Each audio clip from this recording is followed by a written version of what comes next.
Hello YouTube, on se retrouve aujourd'hui pour une présentation très brève de ma nouvelle acquisition, donc de ce Honda Forza 750 en coloris 2024. Bien entendu, avant que la vidéo commence, n'hésite pas à la liker, la partager, la commenter et surtout à t'abonner à la chaîne.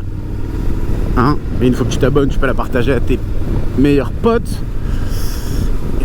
Et donc, comme tu le sais, si tu as vu l'ancienne, la vidéo précédente, donc je me suis séparé de mon Transalp 750 suite à des problèmes de fourmis dans les bras, suite à la blessure que j'ai eue à l'épaule. Et j'ai dû m'en séparer à contre-cœur. Et donc là, on se retrouve à bord donc, de ma nouvelle machine. Et pour justement faire un essai, un petit bilan sur ces 191 premiers kilomètres, parce que c'est ce qu'affiche le compteur, pour voir si déjà, première question, ou tout du moins première réponse, est-ce que j'ai des problèmes avec mon épaule? Donc est-ce que j'ai mes fameuses fourmis dans la main et dans le bras? J'ai envie de te dire, pas du tout. Alors tu me diras aussi également, t'as fait que 191 km, comment tu peux le savoir? Comme je t'avais dit, généralement au bout d'un gros quart d'heure, 20 minutes de roulage, j'avais déjà mes douleurs. Et là pour le coup, j'ai déjà fait plusieurs sorties de plusieurs dizaines de kilomètres. La plus longue, on a fait 60. Et aucune douleur, aucun problème de fourmillement. Donc j'ai envie de te dire que pour le moment c'est nickel. Je ne regrette absolument pas mon choix par rapport à ça.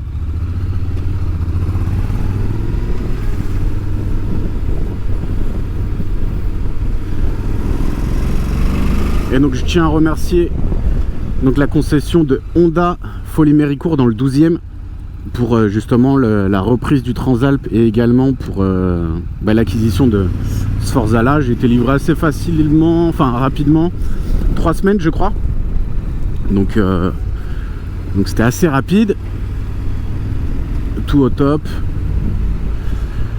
Donc n'hésitez pas à aller les suivre sur les réseaux sociaux. Je vais essayer de les trouver et de les mettre directement en commentaire, dans la description.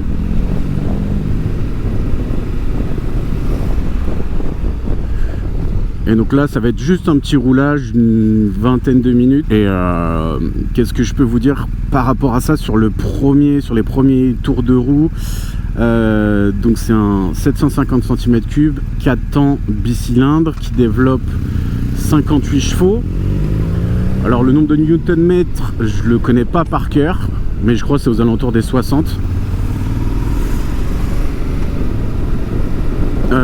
On est sur une boîte automatique à double embrayage, donc DCT. Honda, c'est les seuls à faire ça sur le marché de la moto. D'ailleurs, là, j'ai vu qu'ils venaient de développer un nouveau système d'embrayage, de boîte de vitesse, le e-clutch. Alors, je crois que c'est un truc électronique. Je sais pas trop, je me suis pas renseigné. Quoi vous dire dessus? C'est un scooter qui pèse, je crois, 235 kg. Et autant vous dire que ça ne se sent pas du tout, mais pas du tout.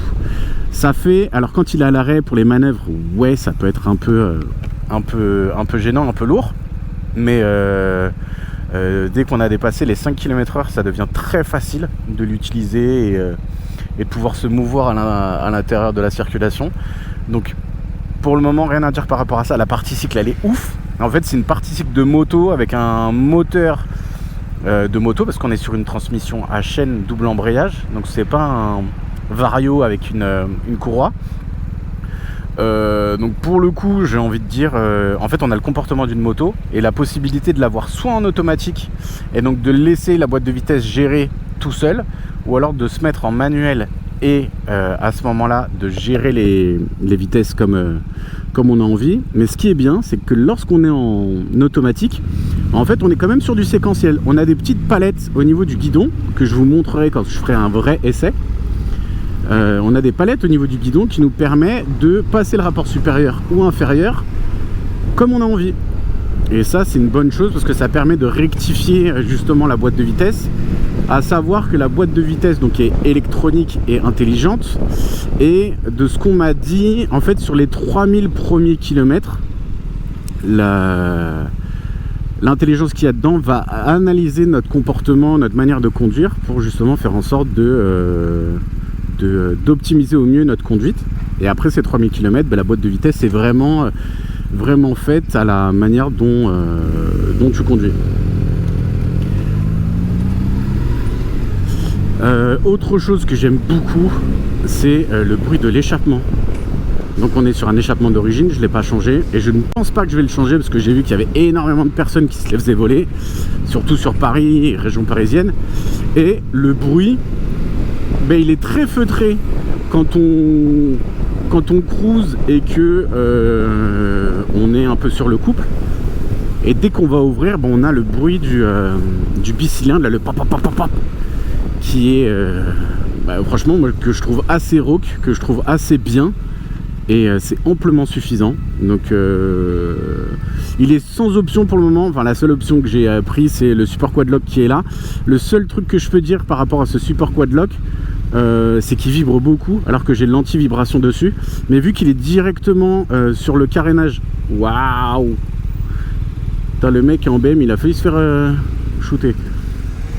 Je disais, ouais, vu qu'il est directement sur le carénage et sur la bulle, en fait il a tendance à vibrer pas mal. On est sur un feu rouge interminable là.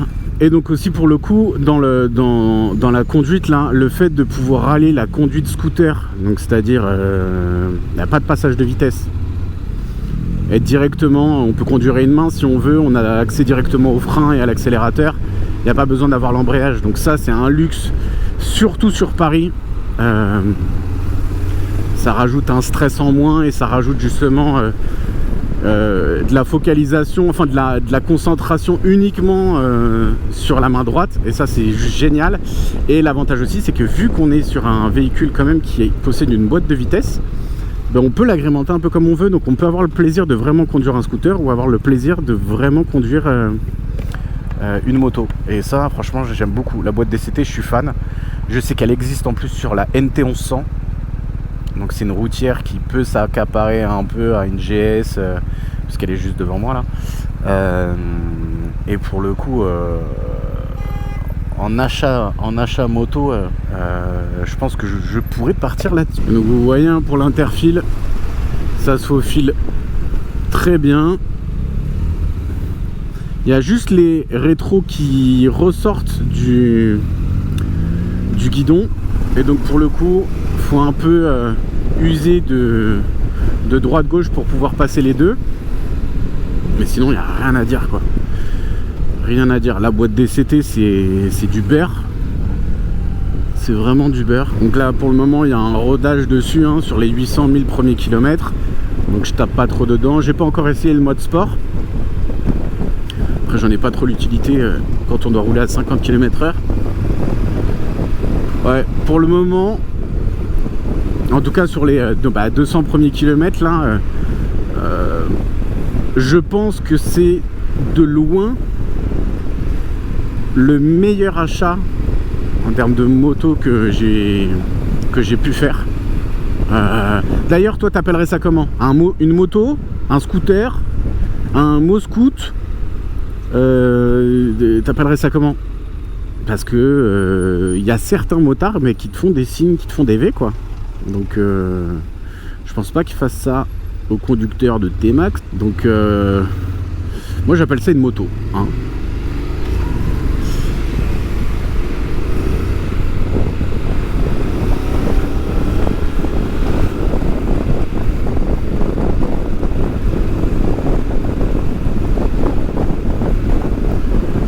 Donc c'est une petite balade comme ça pour vous faire un peu profiter, pour faire du contenu pour YouTube.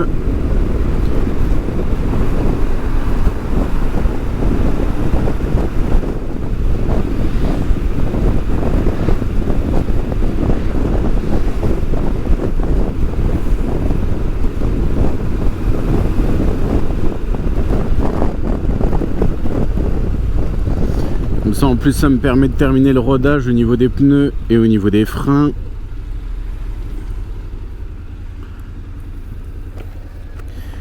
que je trouve une solution pour cette buée, parce que dès que je parle avec la vitre fermée, en plus ce chemin vous allez commencer à le connaître par cœur, parce que c'est celui que j'ai fait pour la Transalp, et je l'avais fait aussi pour le Forza 350, je l'ai fait pour celui-ci, donc le 750, j'ai fait également pour la Mach X-Ride, je l'avais fait aussi pour la Dirt 650. Donc en vrai vous allez le connaître par cœur ce chemin. Bon, en tout cas je vais pas faire durer cette vidéo trop longtemps, hein. C'est juste pour faire l'actualisation de mon véhicule. Moi je vais aller m'amuser un petit peu, je vais rouler. Aujourd'hui je suis off, donc j'ai du temps. Dès qu'on accélère. Donc je vous remercie d'avoir regardé cette vidéo. N'oubliez pas de la liker, commenter, partager et surtout à vous abonner. On se retrouve très bientôt. Prenez le temps d'être curieux et ciao tout le monde.